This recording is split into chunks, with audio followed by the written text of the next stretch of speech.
I hope you guys are ready for some Reddit drama. Am I the a-hole for telling my husband his parents have to move out or I'll divorce him? My 38 female husband's 52 male parents, 78 female and 80 male have been living in our home for the past 4 years. 4 years? That's a hell of a long time. I would divorce him too. I was completely on board with this arrangement since they really do love the opportunity to be close to my daughter. The problem is my mother-in-law. She constantly makes disrespectful comments about my shopping habits, my clothes, like wearing shorts around my house or a swimsuit in our swimming pool. So, what are you supposed to wear in the swimming pool? A ball gown? I try to ignore it, but it's become unbearable. Why are you supposed to ignore it? It's your house. They are guests and you're doing them a favor to let them live there. She once questioned why my name is on the house deed since my husband earns more. We've been married 20 years. My husband overhears this conversation and told her she was being inappropriate. That's the least she was. She was also visibly angry when we bought a Mercedes to replace my old car. It's funny how this is your house and she's acting like she's in charge. I guess at least your husband stepped in, but saying this was inappropriate, it's not really enough.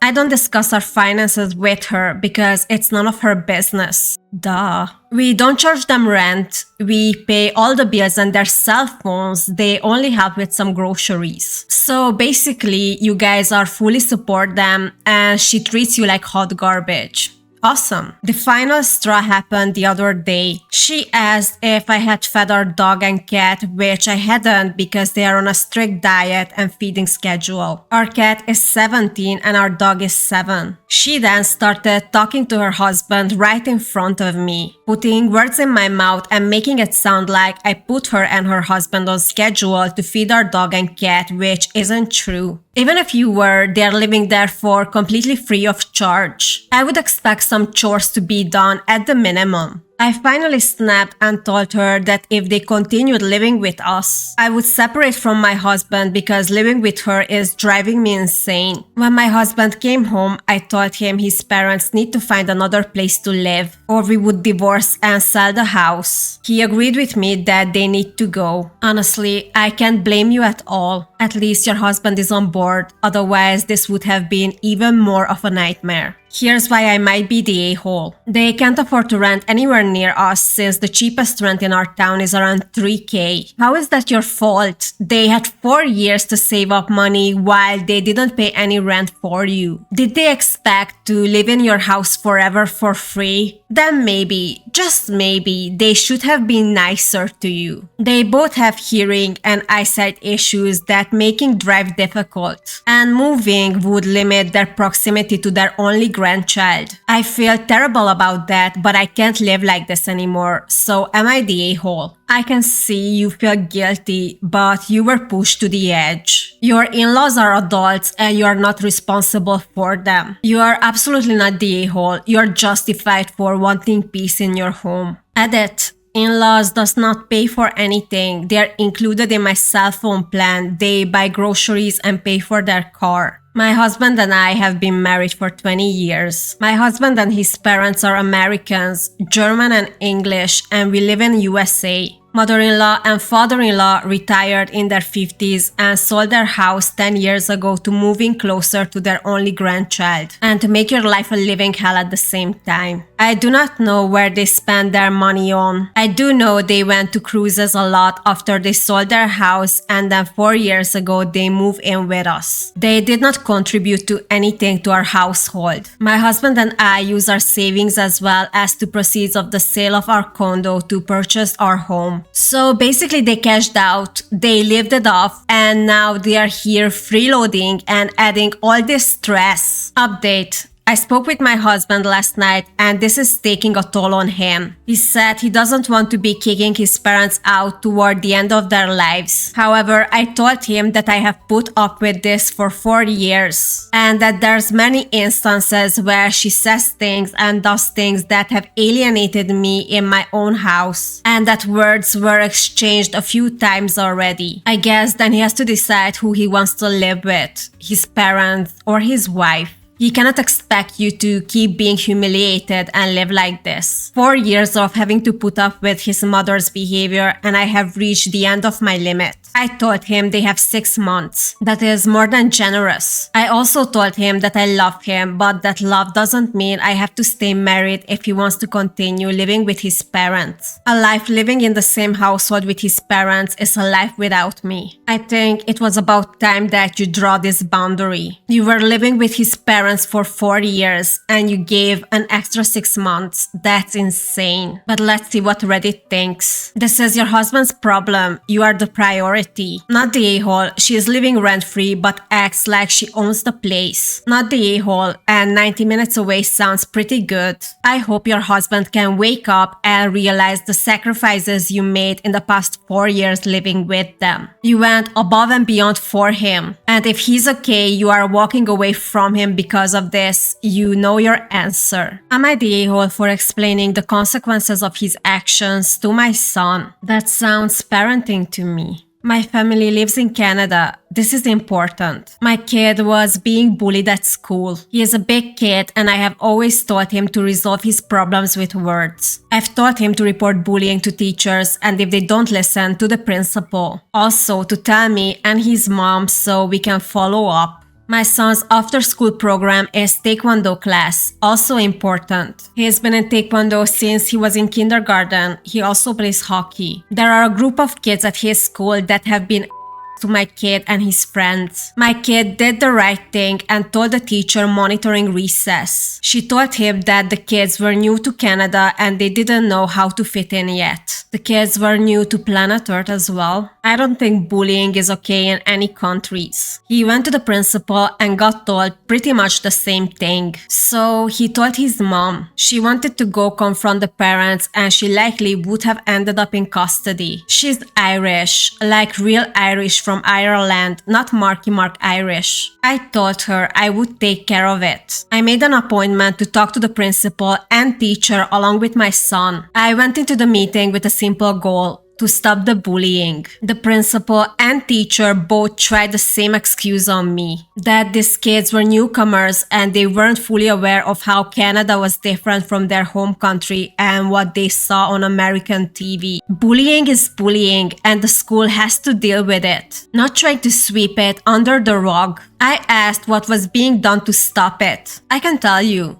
nothing. They said they had talked to the boys. I asked if the parents had been brought in and talked to. He said no. Okay, so I turned to my kid and I explained that in Canada, kids under 12 years old cannot be charged with a crime. In fact, they can't even be arrested. Worst case scenario, if anything happened, he might have to do some community service.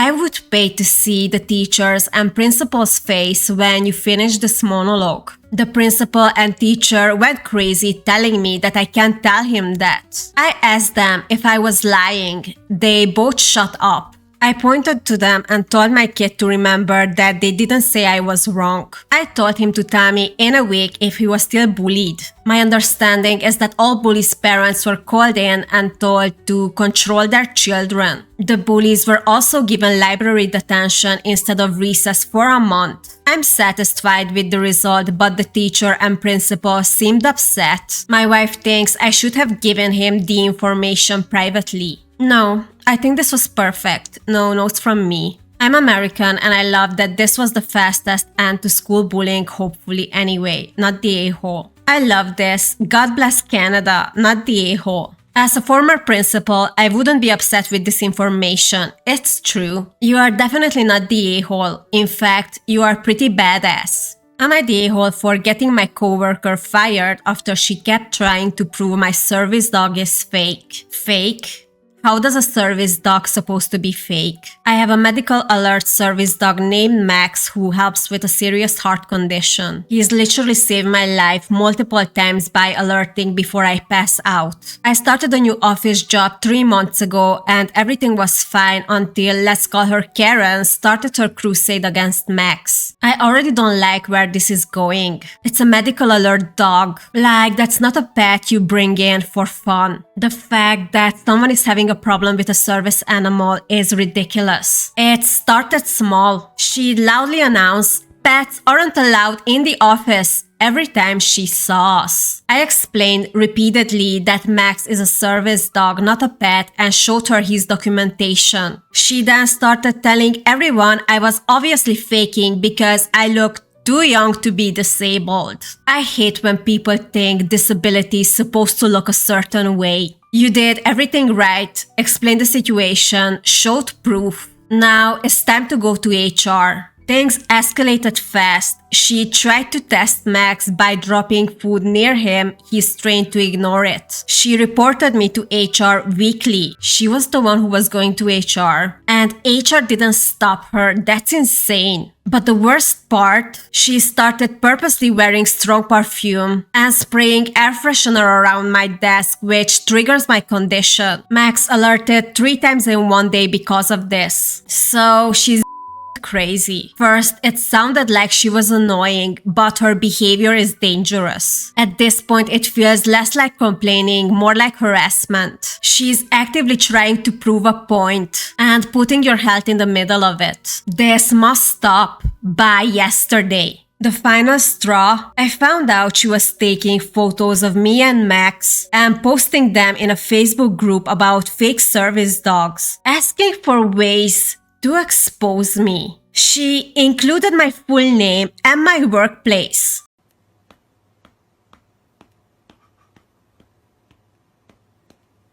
Okay, this went from annoying coworker to full-on obsession. Her behavior is beyond crossing the line. In my opinion, she should be fired and arrested. I took screenshots and went to HR. They fired her on the spot for harassment and creating a hostile work environment. That was the bare minimum. Now my inbox is flooded with messages from her friends and family saying I'm the a-hole for getting a mother of 3 fired over a dog and that I should have just worked from home if I'm so sick. Yeah, no, this is not someone getting fired over a dog. She got herself fired by harassing you for months, trying to trigger your medical condition and posting your name and workplace online. Here's the thing, I actually feel horrible that she lost her job. Her kids aren't at fault here, but she literally put my life at risk with the perfume stunts, and doxing me online was scary. You shouldn't feel bad at all. What she was doing wasn't just annoying or petty, it was dangerous. Companies don't fire people on the spot unless the situation is serious. It's not your fault she was fired. HR fired her for things she did. That bitch, her job wasn't to disprove your disability. Not the a-hole. Honestly, I'd be reporting her to police for attempted murder for deliberately triggering you. Medical alert dogs aren't given out for no reason. Yes, that's 100% true. I hope you will have a better experience at that job moving forward. Am I the a-hole for blowing up at my sister's wedding day makeup artist and wanting to sue her? Jesus, what's happened here? As the title says, my sister got married last week. She booked the makeup artist months in advance and paid a deposit. Fast forward to the wedding day. The makeup artist shows up wearing a mask and says she's extremely tired. She starts doing my sister's makeup but then suddenly stops midway saying she's over it, too exhausted and can't continue. Sweetie, that's not how it works. We were honestly very understanding. We even offered to take her to the ER because we thought she was sick. Yeah, she was sick of working. In the end, my sister had to finish her own makeup on her wedding day. Even though she was a makeup artist before, she wanted to get pampered on her special day. Yes, that's completely understandable. Today, one of my sister's friends sent me a screenshot from a Facebook group. Turns out the makeup artist wasn't sick at all. She had gotten lip fillers right before my sister's appointment and was exaggerating the pain and symptoms so she get dismissed. What a scumbag. She was joking and laughing about it in the captions and comments and even said she paid for the lip fillers with our easy money. That is actually unbelievable. The audacity. I called the makeup artist and confronted her. I'm not going to lie, I yelled. I felt like a fool and I told her she took advantage of our kindness, abandoned my sister on her wedding day and still kept the money. I actually paid the full amount because I felt bad for her. What I don't understand, she's bragging about this on Facebook. How is this not ruining her reputation? Now we are planning to take her to court, as you should, babe. Since then, random people, her friends I guess, have been contacting me saying I'm an a-hole, that we dismissed her and that we can't do anything legally. We are gonna see about that. Extra context, the makeup artist wasn't a total stranger. That's just make it so much worse. Is this how you treat your friends on their big days? She and my sister had worked together a few times before, so there was already some familiarity and trust there. And the people contacting me knew who my sister is. So am I the a-hole if we go through with the case? Absolutely not. Taking her to court makes total sense. She abandoned your sister on her big day, kept the full money, and laughed about it online. Anyone calling you the a-hole probably doesn't know the full picture. It's not like you just sue her for fun. It's holding her accountable for her actions. Not the a-hole, she didn't provide the service you paid for. You have the right to get the money back. Not the a-hole, get receipts and take legal action. Not the a-hole, the random people are just trying to get you to drop the case. Keep screenshots of everything. I hope you guys enjoyed today's stories. If you did, please subscribe, leave your thoughts in the comments, I reply them all, and see you in the next one.